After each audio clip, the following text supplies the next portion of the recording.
세월호 작년에 일어나서는 안 되는 참사가 있었는데 어느 격실에 그 실종자가 있을지 판단을 해달라, 물을 채취해서 냄새가 특이한 부분을 저희가 지정을 해준 적이 있습니다. 이 부분은 세계에서 사례가 없었고 두 분이 더 나오는데 저희가 긍정적인 역할을 했고요.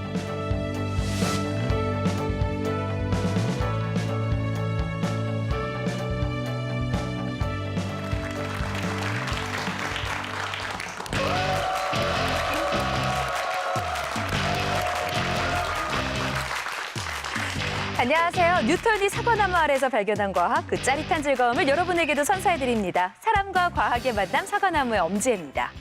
얼마 전에요, 한국과학기술기획평가원에서 우리 사회의 안전을 지켜줄 10가지 미래 유망 기술을 꼽았다고 합니다. 그중에 하나가 전자코였어요. 전자코가 냄새 맡는 거, 우리의 코처럼 냄새 맡는 기계일 텐데 도대체 왜 사회의 안전을 지켜주는가 좀 궁금했거든요. 그래서 오늘 전자코에 담긴 비밀을 풀어주실 분을 모셨습니다. 자, 오늘의 강연자 이종걸 대표님께서 그 궁금증을 풀어주신다고 하네요. 여러분들 혹시 냄새를 잘 맡는 사람들을 흔히 뭐라고 부르세요? 맞습니다. 개코라고 그러죠. 하지만 이제는 더 이상 아닙니다. 앞으로는 개코 대신에 전자코라고 부르는 시대가 왔습니다. 제가 사람의 미각과 후각을 과학적으로 분석할 수 있는 법에 대해서 알기 쉽게 설명해 드리도록 하겠습니다. 네, 안녕하세요. 이종걸 대표님, 무대 위로 모실게요. 네. 자신만만하게 개코보다 뛰어난 전자코를 설명해 주시겠다라고 말씀을 하셨는데요. 저는 조금 전자기기보다는 생명체의 힘을 더 믿는 편인데 정말로 전자코가 그렇게 효능이 좋아요? 예, 시작부터 개에 대해서 얘기해서 좀 죄송스러운데요. 예, 개코만큼의 민감도도 충분히 가지고 있고, 개코 같은 경우는 냄새의 종류나 강도에 따라서 표현하는 방법이 한 가지밖에 없죠. 짖는 것밖에 없습니다. 그렇죠, 멍멍. 그런데 전자코는 분석하고자 하는 분석자의 목적에 따라서 다양한 표현으로 정보를 제공하게 돼 있습니다. 훨씬 유용하고 똘똘하네요. 그럼요. 요즘 디지털 시대이기 때문에. 그럼요. 근데 전자코를 설명해 주시러 나오신다고 하면서 전자혀 얘기도 하셨어요. 그렇습니다. 전자코와 더불어서 최근에 더 후속으로 발달된 기기가 전자혀가 되겠는데, 전자향에 대해서만 열심히 분석하고 했던 분들이 실제로 사람들이 분석한 결과랑 비교를 하면은 상이한 결과가 나옵니다. 그 이유는 맛에 대해서 간과를 하고 분석을 했다는 거죠. 그렇기 때문에 전자코와 동시에 전자혀가 부가적으로 요구가 되었고, 현재는 전자혀는 물론이고 나중에는 시각 분석할 수 있는 전자눈까지도 최근에 나왔습니다. 단순히 냄새뿐만 아니라 맛도 함께 느끼고 또 눈으로 보는 것까지 다 합쳐져야만 정확하게 냄새 측정을 할 수 있다는 그렇습니다. 말씀인 거죠. 자, 그럼 지금부터 전자코와 전자혀에 관한 강연을 들어보도록 하겠습니다. 박수 부탁드릴게요.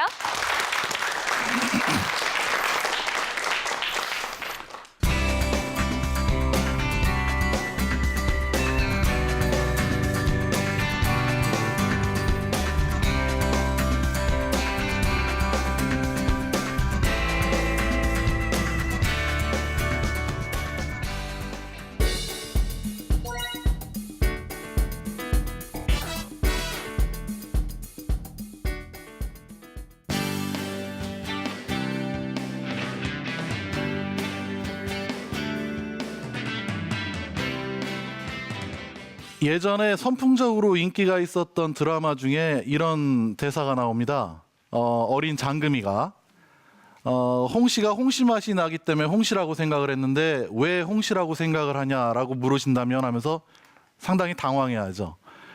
그런데 만약에 그때 어린 장금이가 홍시 맛은 이렇게 생겼고 홍시 냄새는 이렇게 생겼기 때문에 이거는 홍시 냄새입니다, 홍시 맛입니다 라고 제시를 해서 보여줄 수 있었다면 그렇게 난감해하지 않았을 겁니다. 이렇듯이 맛이나 냄새라고 하는 거는 눈으로 볼 수가 없기 때문에 눈으로 볼 수 있게 바꿔주는 이 기술부터 시작한 게 전자코와 전자혀의 기본 출발이 되겠습니다. 그래서 제가 전자코와 전자혀에 대한 기본적인 원리부터 먼저 설명을 드리도록 하겠습니다. 첫 번째, 전자코와 전자혀에 대한 원리를 이해하기 전에 사람이 먼저 냄새나 맛에 대해서 어떻게 느끼는지를 한번 생각을 해보셔야 돼요. 코나 혀에 의해서 대상 시료를 맛보거나 냄새를 맡게 되죠. 그리고 나서 그 느낀 것들을 바로 무한한 컴퓨터라고 불리는 우리 두뇌에서 순식간에 계산을 합니다. 기억이 돼 있다는 얘기죠. 기억이 돼 있고 서로 결과를 비교해서 표현을 하게 돼 있는 게 이제 사람이 맛과 향에 대해서 느끼고 표현하는 방법입니다. 이거와 마찬가지로 시료를 접하는 센서 부분이 있고요. 이런 센서들이 느껴지는 그런 동시에 다량의 변량값들을 계산하는 컴퓨터 부분이 있고요. 컴퓨터 부분에서 계산된 수치를 분석 목적에 맞게 여러 시각적인 데이터로 제공해주는 표현 부분이 이렇게 나누어지게 돼 있습니다. 그래서 조금 깊게 들어가면요. 전자코나 전자혀는 눈으로 안 보이는 냄새나 맛을 눈으로 볼 수 있게 바꿔주는 역할을 합니다. 그래서 어떤 식으로든 센서가 어레이가 돼 있어서 여러 사람의 지문처럼 바뀌는 경우도 있고 어떤 성분들로 구성되어 있는지 피크 형태로 나타내 주는 것도 있고 그 안에는 어떤 분자량들의 구성이 되어 있는지 분자량의 패턴으로도 보여주고 있습니다. 이것도 이 모든 것들이 냄새나 맛을 눈으로 볼 수 있게 바꿔주는 거죠. 그리고 냄새가 바뀌면 이 그림도 바뀌어야 됩니다. 여기서 보시면은 저희들은 이런 부분을 향과 맛에 대한 지문화 과정이라고 합니다. 사람의 지문처럼 냄새가 다르면 그 눈으로 보이는 시각적인 데이터도 다르게 나오게끔 그렇게 해서 맛과 향에 대해서 시각적으로 바꿔주게 되면 이 고유의 그림에서 그 그림만 가지고 있는 고유의 수치들을 추출을 하게 됩니다. 숫자들을. 그러면은 눈으로 볼 수 없었던 맛과 향을 이제는 눈으로 볼 수 있는 숫자로 바꿨어요. 여기까지 왔으면 이제 아주 좀 더 쉬워지는 단계로 왔죠.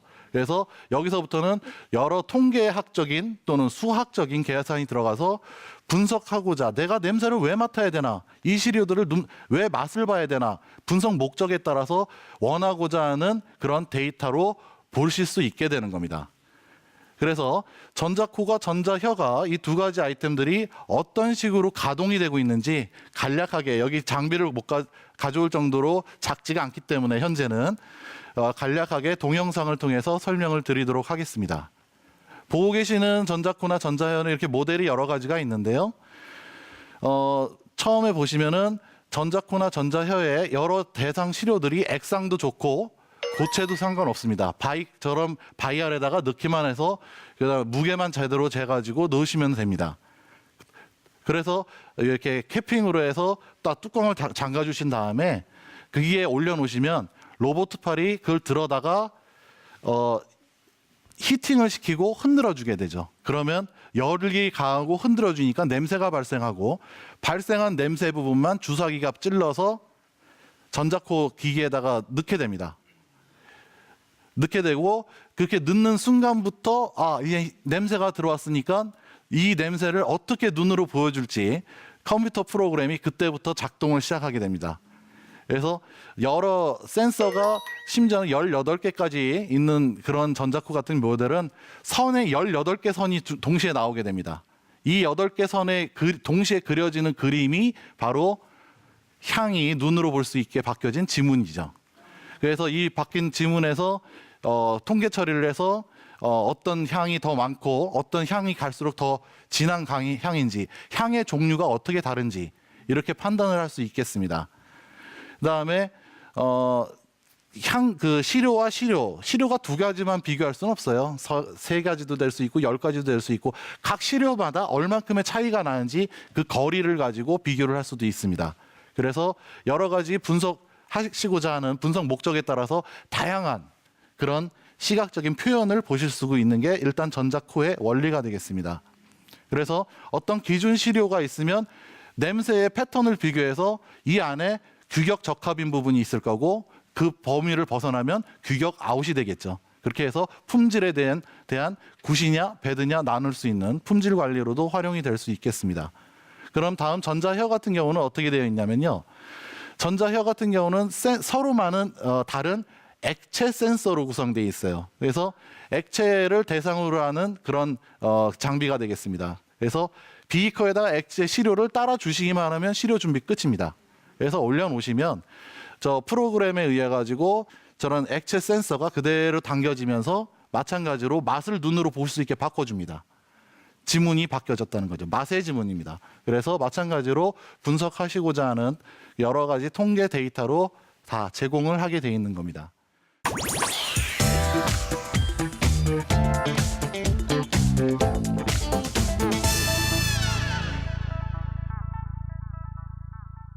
이런 원리에 의해 가지고 전자코와 전자혀에 대해서 활용이 되고 있는데요. 과연 이런 전자코와 전자혀는 어떤 분야에서 현재 사용이 되고 있을까요? 아마 뭐 말씀으로만 전자코, 전자혀라는 게 듣기만 하셨을 거지 실제 생활에 적용이 되고 있을 거라고는 생각 안 하실 겁니다. 그렇지만 식품이라든지 식품 포장재라든지 그다음에 환경, 제약 또는 뭐 개인 뭐 위생용품 심지어는 여러 뭐 페인트라든가 여러 보고 계시는 분야에서 이미 전자코는 전자혀는 둘 다 광범위하게 활용이 되고 있습니다. 그래서 저희가 해봤던 몇 가지 사례를 가지고 상당히 많은 적용 가능성이 있는데 그중에 몇 가지 사례만을 가지고 오늘 소개를 해드리고자 합니다. 일단은 인삼이라든가 홍삼이라든가 배추라든가 무 여기 주부님들 많으실 테니까 시장 가서 장 보실 때마다 이게 국산인지 여기 분명히 국산이라고는 써 있는데 라고도 해도 요즘 못 믿으시죠. 그렇습니다. 그래서 예전에는요 원산지를 구분하는 기관에서 원산지를 판별하는 방식은 그 사람의 유전자 하듯이 DNA를 분석을 했습니다. 서열을. 그래서 품종마다 그 DNA 서열이 다르기 때문에 그 DNA만 분석을 하면 유전자 분석만 하면 국산인지 중국산인지 뭐 일본산인지 이렇게 다 나왔답니다. 근데 원산지를 속여가면서 돈을 벌려고 하는 분들이 계시죠. 그런 분들한테는 상당히 괴로운 분석법일 겁니다. 그 방법이. 그래서 그분들도 머리를 쓰신 게 국내에서 종자를 가지고 가서 해외에다가 심습니다. 중국이나 이런 데 가서 심은 다음에 키워서 가지고 옵니다. 그러면 아무리 DNA 분석을 해도 똑같죠. 의미가 없습니다. 그런데 그 같은 종자라 하더라도 그 종자가 배추나 홍삼이나 이런 것들이 자라는 풍토, 토양, 기후 이런 것 때문에 최종 제품의 냄새는 다를 수밖에 없습니다.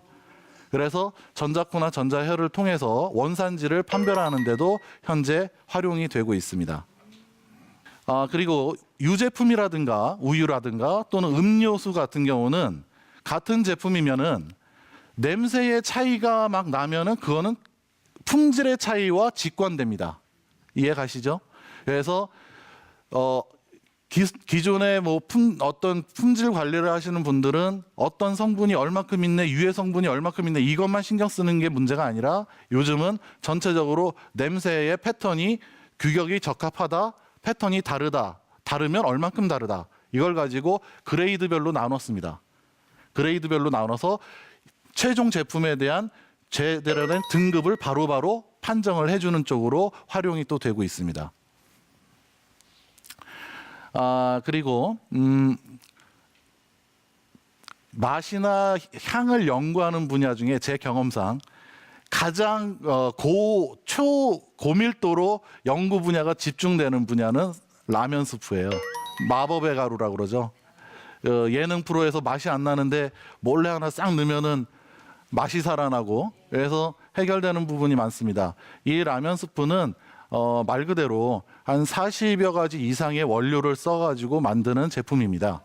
그렇기 때문에 맛과 향에 대해서 상당히 연구가 집중되어 있는 그런 생산물이라고 할 수 있어요. 그런데도 불구하고 라면 스프에 대한 벤치마킹이라든가 연구 개발을 위한 끊임없는 노력이 되고 있기 때문에 서로 맛과 향에 대해서 비교를 해봅니다. 그래서 어떤 제품의 스프에는 이런 성분이 더 많고 어떤 맛이 나는 시장에서 선호도가 좋은 저 제품에는 알고 보니 이런 성분들이 더 많고 분명히 맛의 차이는 나면서 어떤 성분 때문에 맛의 차이, 냄새의 차이가 나는지를 그 역추적까지 할 수 있는 그런 용도로 요즘 활용이 되고 있습니다. 그리고 전자코, 전자혀 같은 경우 이런 관능 분석기가 질병 진단 쪽으로도 활용이 됐습니다. 저희가 직접 한번 해봤는데요. 폐암 환자에 대해서 뭐 냄새가 날숨 냄새가 다르다는 것은 익히 많이 알려져 있었고, 저희는 유방암 환자의 날숨 공기를 입에서 뱉어내는 공기를 포집해서 정상인 환자랑 비교를 해봤습니다. 그랬더니 냄새 패턴이 유방암 환자와 정상인과 확연히 다르다는 것을 확인을 했고요. 그리고 중간에 걸려 있었던 분이 있어서 저희가 좀 중간에 좀 실험 중에 좀 아이러니한 부분이 있었는데, 나중에 알고 보니까 유방암 제거 수술을 받으셨던 환자입니다. 그러니까 정상화 돼가는 분이었던 거죠. 그리고 소한테 있어가지고 한우 같은 경우에, 우리나라 한우나 젖소 같은 경우에 치명적인 병이 결핵입니다. 소한테는. 그래서 소에게 피를 뽑아서 혈청만 분리해서 냄새를 맡아봤더니 정상인 소와 결핵이 걸린 소의 냄새는 확연히 다릅니다. 혈청의 냄새는. 그래서 저희는 전자코를 가지고 이렇게 질병 쪽으로도 판단하는, 질병 진단 사례 쪽으로도 적용할 수 있는 가능성을 확인을 했습니다. 그리고 플라스틱에 대해서 잠깐 설명을 드릴 텐데요. 물 좀 주세요. 그냥 주세요. 그냥 주세요. 네. 제가 목이 말라서 물이 날라고 한 게 아니고요. 전 세계적으로 플라스틱이 가장 많이 소모되는 분야가 어떤 분야라고 생각하세요? 뭐 건축 아니면 뭐 여러 뭐 핸드폰이나 이런 쪽이 아니라 바로 간단한 이 생수병입니다. 이 생수병에 전 세계에서 가장 많은 플라스틱의 소모가 일어나고 있어요. 그래서 아시겠지만은 이 바디는 말랑말랑한 페트병이라고 그러죠. 페트라고 합니다. 화학 용어도. 그다음에 뚜껑은 좀 딱딱합니다. 이거를 고밀도 폴리에틸렌이라고 합니다. 근데 이 플라스틱은 아시겠지만 석유화학 분야에서 생산을 하죠. 원료를. 그래서 석유 부분 원유에서 추출을 하는데, 만약에 여기서 원료에서 냄새가 나면 여기 이렇게 생수병이 유통 기간 중에 냄새가 스며들어서 맛이 변한다거나 유해 물질이 생긴다거나 이런 일이 있겠죠. 그렇기 때문에 플라스틱을 생산하는 분들은 항상 냄새를 모니터링을 합니다. 그전에는, 근데 요즘에는, 예전에는 사람들이 많이 했는데 요즘엔 전자코를 많이 활용을 해서 어느 정도 규격 안에 들어가면은 생수병 있는 대로 등급, 너무 벗어났다 그러면은 다시 재처리를 하든가 버리는 거죠. 근데 어마어마한 큰 돈입니다. 기업 입장에서는. 그리고 근데 애매한 게 중간에 걸릴 때가 있어요. 이거는 버리자니 아깝고 생수병으로 빼자니 이거는 양심적으로 안 되고, 그럴 때는 현지인들한테 물어봤을 때 현지 근무하시는 분들은 그럴 때는 이 플라스틱을 생수병 쪽으로 빼는 게 아니라 물이 지나가는 플라스틱 파이프라인 쪽으로 뺀다라고 합니다. 그렇게 하듯이 플라스틱에 대해서, 냄새에 대해서 빠른 품질에 대한 등급을 판정해서 재료에 대한 등급을 판정하는 데도 활용이 되고 있습니다. 고맙습니다.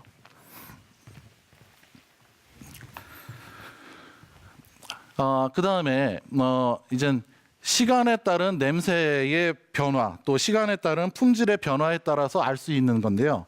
만약에 A라는 제품이 있고 B라는 제품이 있어요. 처음에 출발은 똑같을 텐데 포장 기술을 바꾼다든가 저장 기술을 바꿔가지고 이렇게 두 가지를 비교해 봤더니 A라는 제품은 조금만 가다가 냄새가 시간이 며칠 지나니까 확 바뀝니다.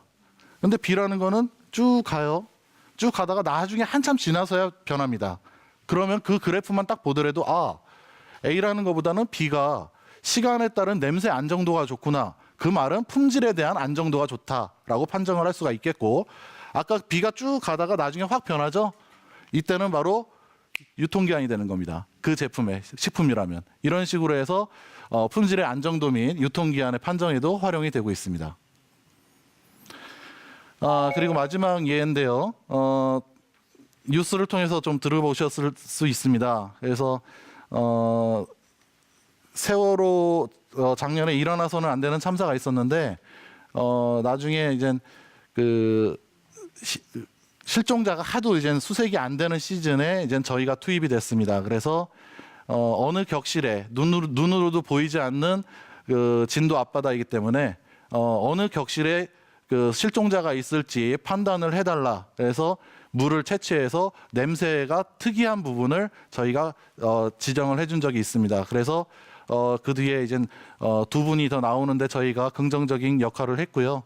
그 뒤에는 너무 시간이 많이 흘러서 이제 잠수사분들이 이제 들어가지도 못하는 상황이 됐기 때문에 저희가 포인트를 찍었다 하더라도 아직까지 다 구하지 못하고 나온 게 좀 아쉬움이 있는데 그런 쪽으로도 활용이 되고 있습니다. 그런데 이 부분은 세계에서 사례가 없었고 이제 사고대책본부에서 지푸라기라도 잡고자 하는 심정으로 요청을 하셨고 저희가 한번 해보자는 방향을 잡고 한번 도전을 했고 그리고 나름대로 긍정적인 효과를 얻은 케이스가 되겠습니다.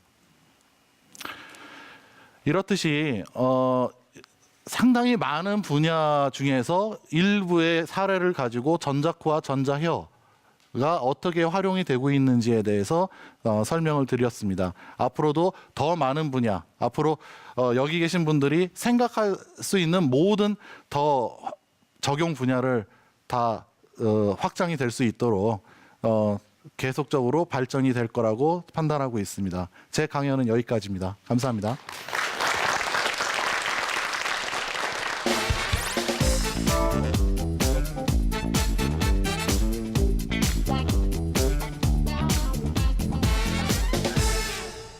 네, 이종걸 대표님 아주 유익한 강연이었습니다. 특히 저는 이 세월호 이 실종자 찾는 거에 사용됐다는 부분에서 깜짝 놀랐는데요. 그럼 전자코가 물속으로 들어가서 냄새를 맡는 거예요? 거기 있던 잠수사분들이 처음에는 이제 물속으로 이제 시료를 연결해서 직접 하기로 했었는데 네. 잠수사분들이 직접 격실별로 물을 떠다 주셨어요. 그래서 저희도 그 감사함을 느끼면서 하루하루 분석을 한 넉 달 동안 해왔는데 실험을 하면서도 좀 한편으로는 조금이라도 도움이 되었으면 하는 마음도 있고 대신에 전자코의 원리상 살아있는 실종자를 찾는 건 아니거든요. 그렇죠. 그렇기 때문에 다른 한편으로는 항상 그 무거운 마음이 교차되는 하루하루였습니다.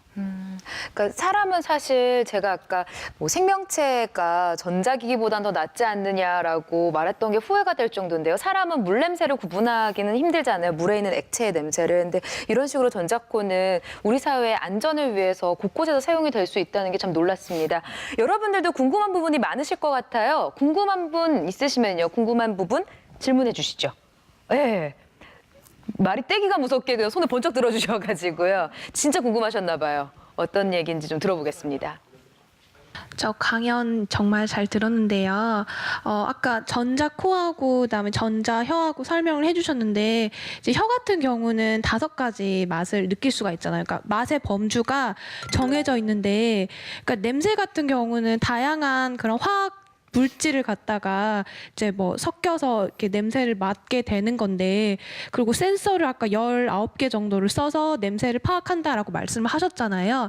근데 이제 센서에 따라서 냄새를 파악할 수 있는 어떤 그 범주라던가 그런 게 변할 수도 있는 거고, 그리고 이게 화학 그 물질의 종류도 굉장히 다양한데, 그런데 그럼 냄새를 정확하게 어떻게 과학적으로 정의를 내린다고 하는 것이 저는 그게 좀 그게 좀 의문이 들더라고요. 이렇게 정확하게 어떤 기준을 세울 수가 있을까라는 생각이 들었었거든요. 예, 아주 좋은 질문해 주셔서 고맙습니다. 일단 전자혀 같은 경우를 먼저 나눠서 설명을 드릴게요. 현재 맛을 연구하는 과학적으로 부분은 단맛, 쓴맛, 짠맛, 신맛, 감칠맛 부분은 이 5가지 맛에 대해서는 맛에 대한 메커니즘이 규명이 됐습니다. 과학적으로요. 그런데도 아시겠지만은 이 5가지 맛만 우리 세상이 존재하는 게 아니잖아요. 비린 맛도 있고 담백한 맛도 있고 여러 가지 이 아까 5가지 맛들이 섞여가지고 제3의 맛도 있고 이렇지 않습니까? 그래서 그 말씀드렸던 5가지 맛만을 스코어링하는 그런 소프트웨어 프로그램이 따로 계산돼 있고요. 그 다음에 어떤 맛인지 규명하기는 어렵지만 시료마다 어떤 상대적으로 얼만큼 차이가 있고 어떻게 차이가 있는지를 보는 그런 전자혀 구성도 따로 있습니다.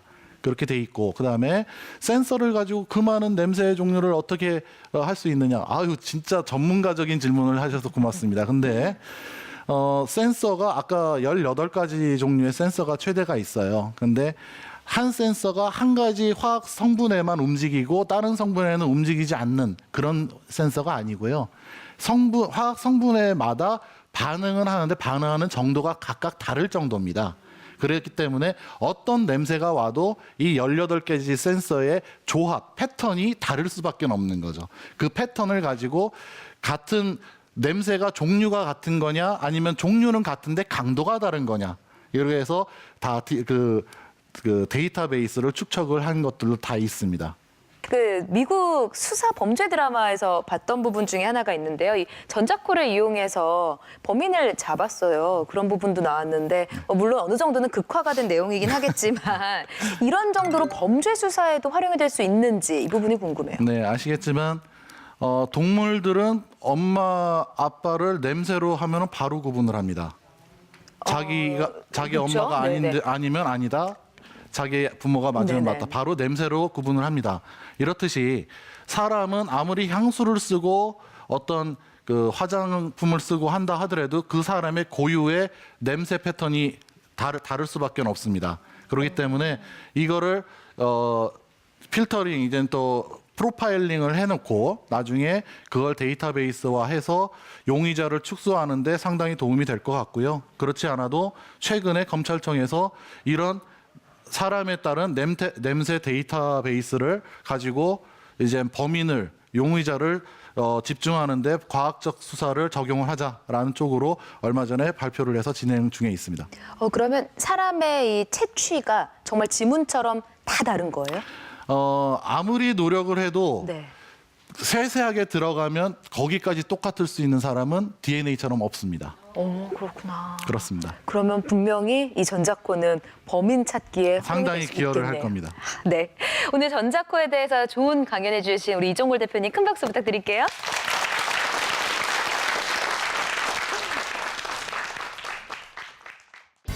우리 코와 혀가 워낙에 면밀하게 아주 미세하게 감지를 한다고 해도 한계가 있잖아요. 그렇다면 이 전자코와 전자혀가 우리의 코와 혀를 대신해 줄 날이 멀지 않은 것 같습니다.